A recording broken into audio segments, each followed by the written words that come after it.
So this video is 11.1, part 3. This video is some more examples for probability, and we're dealing with theoretical and empirical probability.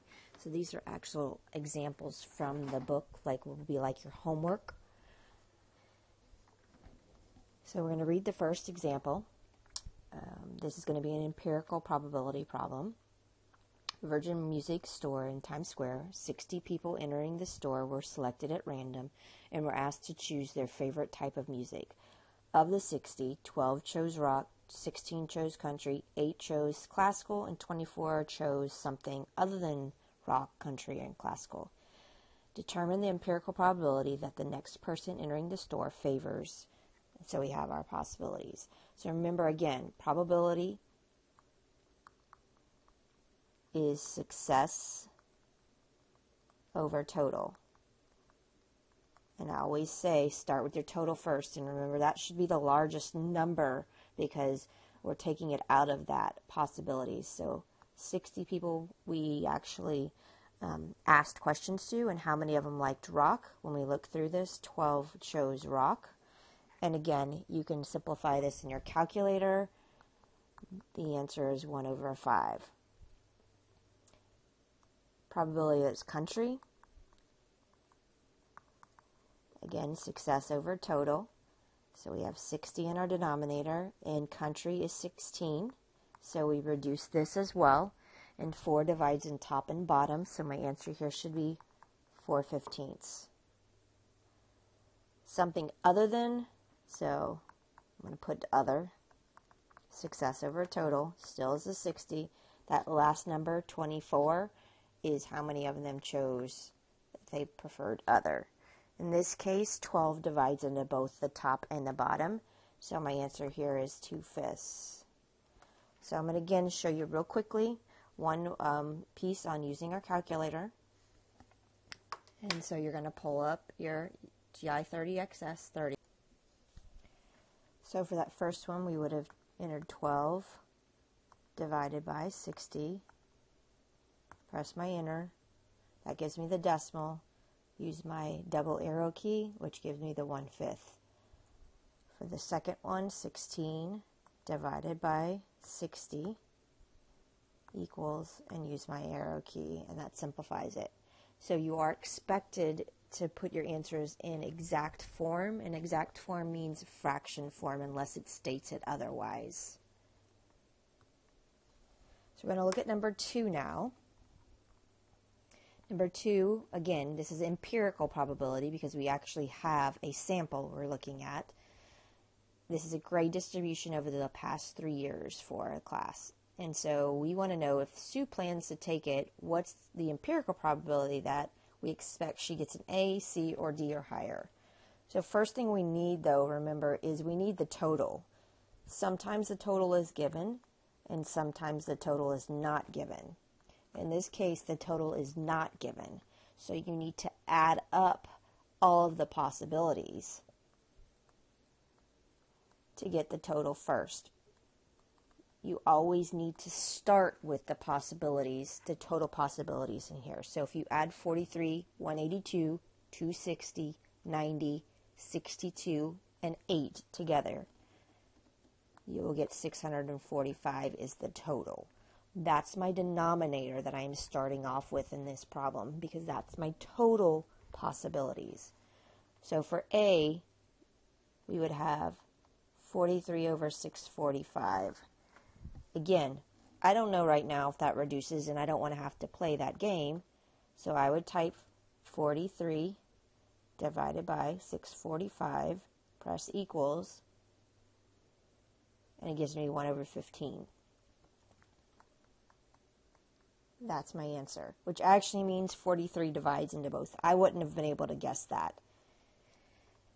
B says probably that they'll get a C, which would be 260 over 645.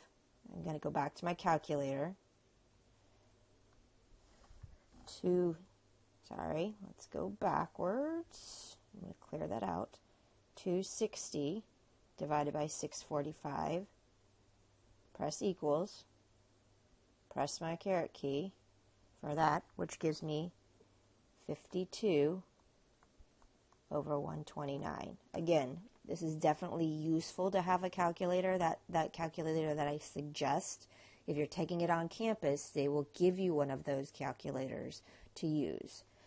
D or higher, which is what we're asked for question C here, you have to first add up the D or higher.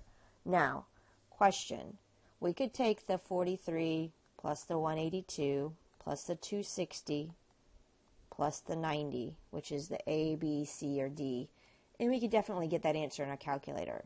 But I do want you to realize, using that idea that the 1 minus or whatever, idea of the opposite disjoint, if we know the total is 645, it's actually easier to subtract the F and the I off of that, which would be the 62 plus 8, which is taking 645 and subtracting 70 off from that piece, which should give you 575. Now, you could get it either way. You could either add them up or you could subtract. So realize that idea of being able to subtract from that total is also possible to do if it's a smaller amount to deal with. So in this case, we have 575 over 645.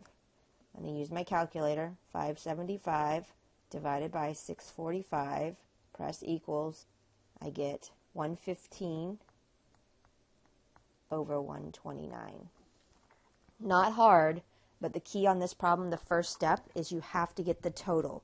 Sometimes it's given to you in the problem. Sometimes you actually have to use what is given to you to find that total. But always remember to start off with that piece. So number 3, we are having a pattern of hits shown from a target practice. They are firing 20 rounds. That's going to be my total. Then we're finding, again, answering our questions here. So for A, determine the empirical probability that the marksman hits the 50, which is the bullseye. So we're looking at this bullseye, and there's 1, 2, 3, 4, 5 inside that inner circle. Let's double check that. 1, 2, 3, 4, 5. Sorry, there's 6. There's 5 dots around 1 in the middle. So that's 6 over 20, which is my total. Remember, it's 6s over total. We can simplify this one. This one should be easy enough to do in our head. 2 divides into both of those. My answer there is 3/10. Going to B, determine the empirical probability that the marksman doesn't hit the 5 bullseye. So again, in this case, remember, instead of counting them all up, you already know that there's 6 that hit the bullseye. So 20 minus 6 gives me 14. So 14 over 20, divide both of those by 2, which gives me 7/10.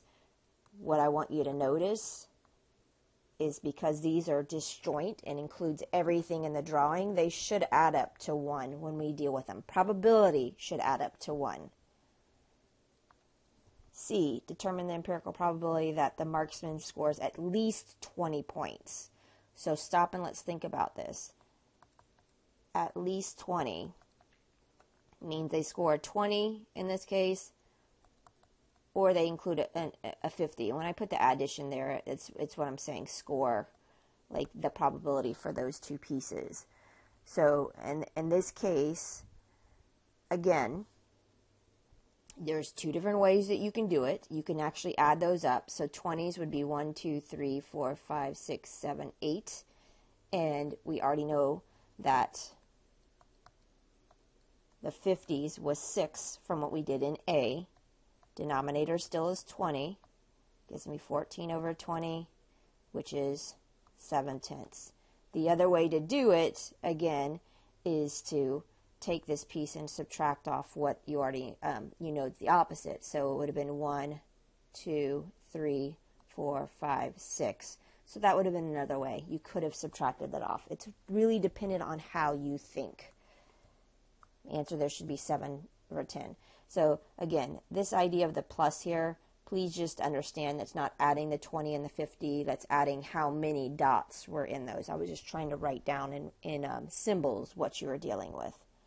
So D, determine the empirical probability that the marksman does not score any points the area outside the circle. So they didn't score 10, 20, or 50. And I can look at that, and there should be one dot here and one dot here, or one shot, rather, which would be 2 over 20, because 20 is my total possibilities. I'm going to keep saying that word because that's really important that you start with that.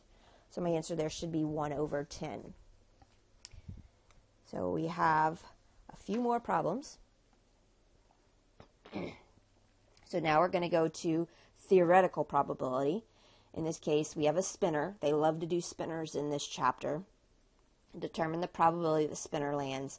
So the first thing you have to do is make sure you can decide the colors. So what I always say you do, and there's two ways to think of this. I actually look at the biggest piece first. And so I should notice here from these 3 pieces that they're divided into 3 equal parts. So this is 1/3, this is 1/3. This whole piece here is 1/3. We divided this piece into 2, so it's the same idea as 1/3, and we divided it by 2, which is 1/3 times 1/2. So that gives me 1/6 and 1/6. You have to know what each piece is first. Some of you may do it where you divide it into 6 pieces, going with the smaller piece first, or some of you may do it like I just did there with the largest piece first. So we have A, B, C, and D. A says red. Easy now that we've done it. Again, this is where I don't like reading the questions first. I like labeling it on the drawing first. Green is 1/6. Yellow is 1/3. And blue is 1/6. This is a similar idea of like when we were doing some of those triangle problems with geometry. You want to go ahead and label the picture first so that you don't get confused. 5, we have an example of Wheel of Fortune type idea.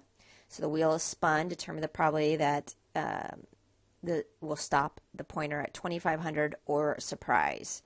So first thing you need to know is how, like, again, what is each piece equal to? So if we count it, and we start up here at the arrow, so we start up here. There's 1, 2, 3, 4, 5, 6, 7, 8, 9, 10, 11, 12. So there's 12 possibilities. So now I'm looking at surprise. Surprise is here. We look again all the way around. There's no other surprise. Or 2500. So I need to look for the 2500. And my 2500 is here. Again, scan it. Make sure you're not missing it if it happens twice. So I have 12 possibilities. 2 of them are successes, because that's what I'm looking for. So my answer is 1 over 6. Because remember, it's always success over total. Going to number 6. We have 30 basketballs, and we have different types. Keeps his eye on arbitrarily picking balls. Determine the probability that the ball selected is a Wilson or a Spalding. So again, here's my total. My Spalding and my Wilson, which is what I'm looking at. And or means include both, right? So success over total. 30 is my answer here. 15 plus 10 is 25. Or you could have realized there was 5 extra balls. We could subtract that there. 5 goes in the top and bottom. So my answer here is 5/6. 7. Each letter of the word Tallahassee is placed on a piece of paper, and all 11 pieces of paper are placed in a hat. So that's my total. So I have 11 in my denominator. If one letter is selected at random from the hat, determine the probability that the letter S is not selected. So I'm going to count up how many letters are okay. So 1, 2, 3, 4, 5, 6, 7, 8, 9. Or again, realize I could have subtracted the 2 S's from that to find the successes, which doesn't simplify. My answer there is 9 over 11. You have 11 minus 2, which gives you 9. That's the other way you could have done that problem. So 2 more examples. This one's dealing with a chart, and so I'm just trying to show you different types of ways the problems can be presented. So this is empirical probability, and in this case, my total is here. Now you'll see that that total column is labeled there, but total and total means that's my total overall. So that should be my denominator. So remember going success over total. So the 130 is in the denominator. SUV's total is the 45 because I go across the row. That gives me 45 over 130. I can put that in my calculator, and that will give me 9 over 26 because 5 divides into both the numerator and denominator. B, vehicle by Toyota. So Toyota would be here for my total. So 47 over 130. If I put that in my calculator, it will not simplify at all, but you should always check. My answer there is 47 over 130. Remember, probability should be between 0 and 1. It can be 0 and it can be 1, but those are the extremes. You expect a fraction. Success over total. Total should always be your large number.